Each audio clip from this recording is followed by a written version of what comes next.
तो जनाब जी बड़े बुजुर्गों से पूछिएगा कि मंगाली का लांदा बाज़ार और वहाँ पर बनियों की हवेली देवा बनिया और मुसलमानों की हवेली के बीच जब गोलियां चली थी तो एक बच्चा भी मारा गया। कृपा बाणियाँ, अच्छा शंभू बाणियाँ, अच्छा इनकी हवेलियाँ थी इसी चौक में। अच्छा। ये कृपा बाणी की है। मंगाली गांव का वो बेशकीमती हीरा था जिसकी वैल्यू शायद यहाँ नहीं सरहद पार ज़्यादा थी।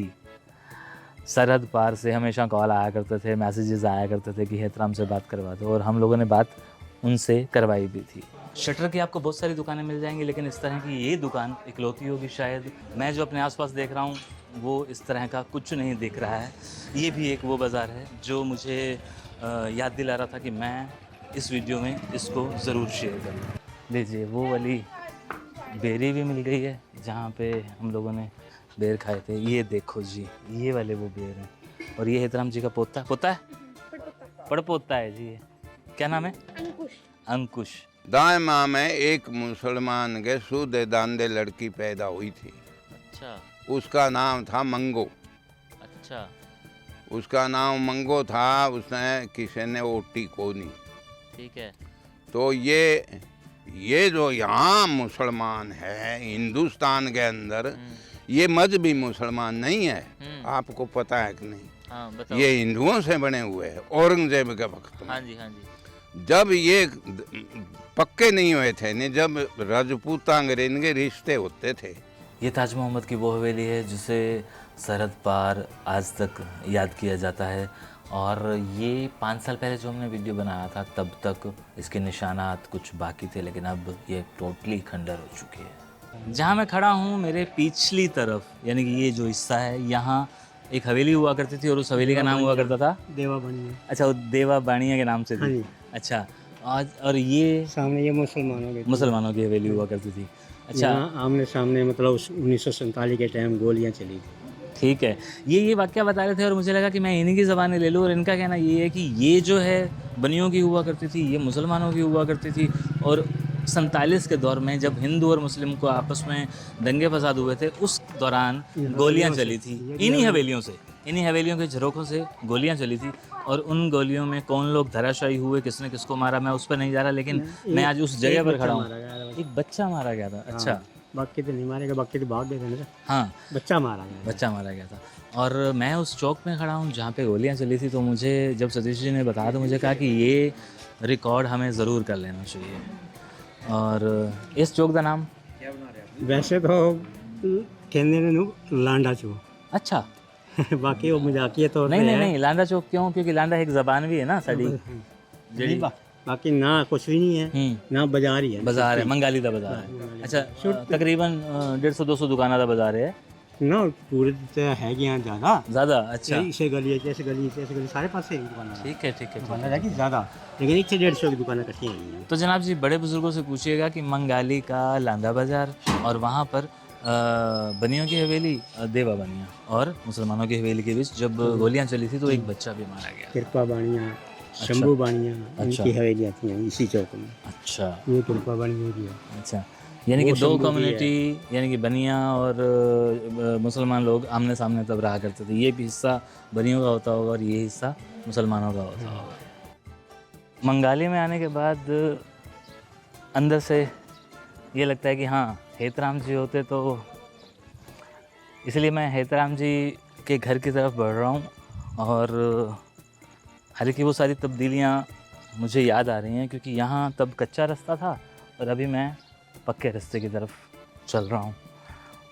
और हम लोग जहाँ बैठे थे वो ये वाला जगह थी। अभी चारों तरफ सारी चीज़ें पक्की कर दी गई हैं, लेकिन उस वक्त सब कुछ कच्चा था। और इस तरफ जहाँ अभी मैं निकल रहा हूँ, इस तरफ कुछ उस टाइम पे ये दीवार नहीं थी। हाँ, यहाँ एक और चीज़ है जो थी और अभी है।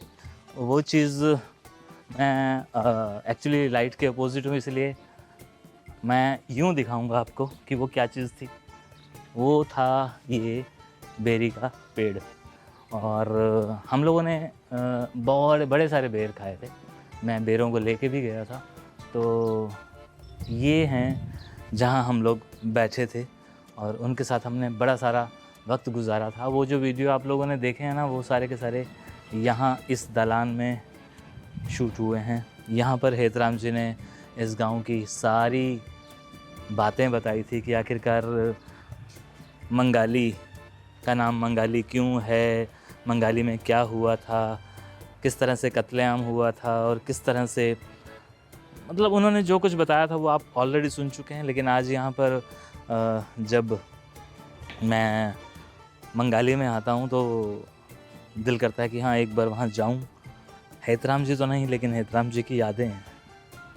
जिस शख्स से आप कभी मिल लेते हैं और फिर उसके बारे में ये पता चलता है कि अब वो आदमी इस दुनिया में नहीं है, तो आपको, मतलब मेरे जैसे लोगों को तो कुछ होता है कि हाँ, क्योंकि वो सारी चीज़ें, वो जगहें, वो याद सी आ जाती हैं कि हाँ इन जगहों पर बैठ के हम लोगों ने बातें की थी। पूरा परिवार था। मैं 2 बार आया हूँ इनके पास। एक बार तब जब बहुत ज़्यादा सर्दियाँ थी, वो वीडियो के बाद हम लोग बहुत जल्दी आए थे।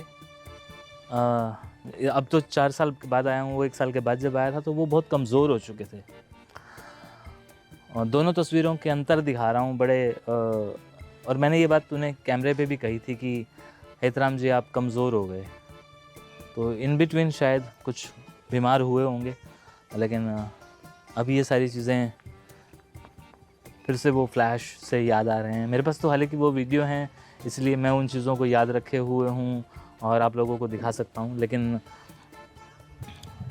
इस परिवार के लोगों ने मुझे देख के उस तरह से नहीं पहचाना। लेकिन जब जैसे ही सतीश जी ने उन्हें बताया कि ये वही है जो आया था, तो उनके चेहरे पर वो खुशी आ गई और फट से उन्होंने बैठने के लिए इंतज़ाम सा कर दिया कि हाँ, कुछ लोग होते हैं जो आपके लिए, आपके परिवार के लिए कुछ ऐसी चीज़ें कर देते हैं और वो आपकी ज़िंदगी का एक अहम हिस्सा बन जाते हैं।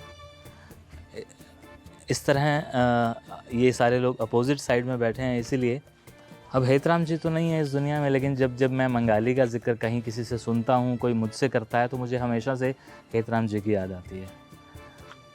इस शहर का, इस मंगाली गांव का वो बेशकीमती हीरा था जिसकी वैल्यू शायद यहाँ नहीं, सरहद पार ज़्यादा थी। सरहद पार से हमेशा कॉल आया करते थे, मैसेजेस आया करते थे कि हेतराम से बात करवा दो, और हम लोगों ने बात उनसे करवाई भी थी। लेकिन आज वो सारी बातें एकदम से 5 साल के बाद याद आ रही हैं, तो लगता है कि हाँ, आज दोबारा अगर मैं आया हूँ और हेतराम जी होते तो मैं उनसे गले मिलता। और अब मैं जिस तरफ जा रहा हूँ ये वो एरिया है जहाँ मैं दूसरी बार बैठा था, क्योंकि मैं 2 बार आया था। दोनों बार मैं अलग अलग जगहों पर बैठा था। और मेरे आगे आगे चल रहे हैं हेतराम जी के छोटे बेटे, ये देखिए। और मैं अगर उनके घर के अंदर जब एंटर करता हूँ तो वो दलान आ जाता है, वो जहाँ हम लोगों ने बैठ के बातचीत की थी। और पीछे एक वो मंज़र लीजिए, वो वाली बेरी भी मिल गई है जहाँ पे हम लोगों ने बेर खाए थे। ये देखो जी, ये वाले वो बेर हैं। और ये हेतराम जी का पोता है, पड़पोता है जी। क्या नाम है? अंकुश। तो ये मेरे लिए वो वाले बेर लाया है जो मैं उस दिन हम लोगों ने खाए थे। तो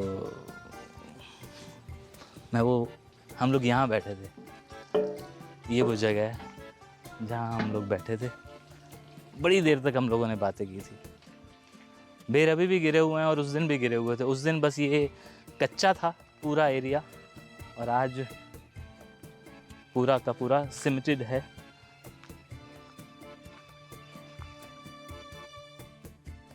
और इनका कहना ये है कि इस बार ना बेर लेट पके हैं, इसीलिए अभी तक कच्चे खड़े हैं, नहीं तो ये खाली हो जाती बेरी। ये हैं हेतराम जी के छोटे बड़े बेटे। आपका नाम? ये राजेंद्र जी हैं। उस दिन भी मुलाकात हुई थी हमारी इनसे, लेकिन आज हम अकेले में बात कर रहे हैं, हेतराम जी नहीं हैं।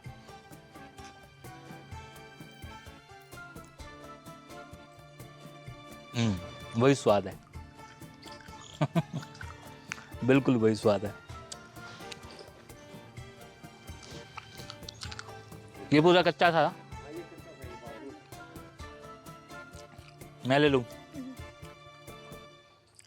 ये तोड़ने आया था और क्या अपने लिए तोड़, ये तो सारा दिन खाते रहते हैं। बच्चा मेरे लिए तोड़ने आया था और उस दिन मैंने मांग के लिए थे और मैं बड़े सारे बेर लेके गया था, क्योंकि बेर, फालसे, ये सब चीज़ें हैं ना हमारी कमज़ोरी और हमारी बचपन से जुड़ी हुई होती हैं। तो मैंने ये चीज़ें इनसे मांगी थी, कहा था कि हैं 4 पौधे, लेकिन वो 5 किलोमीटर आगे से किन्नू का बाग है, किन्नू का बाग है। अच्छा, अमरूद का बाग है।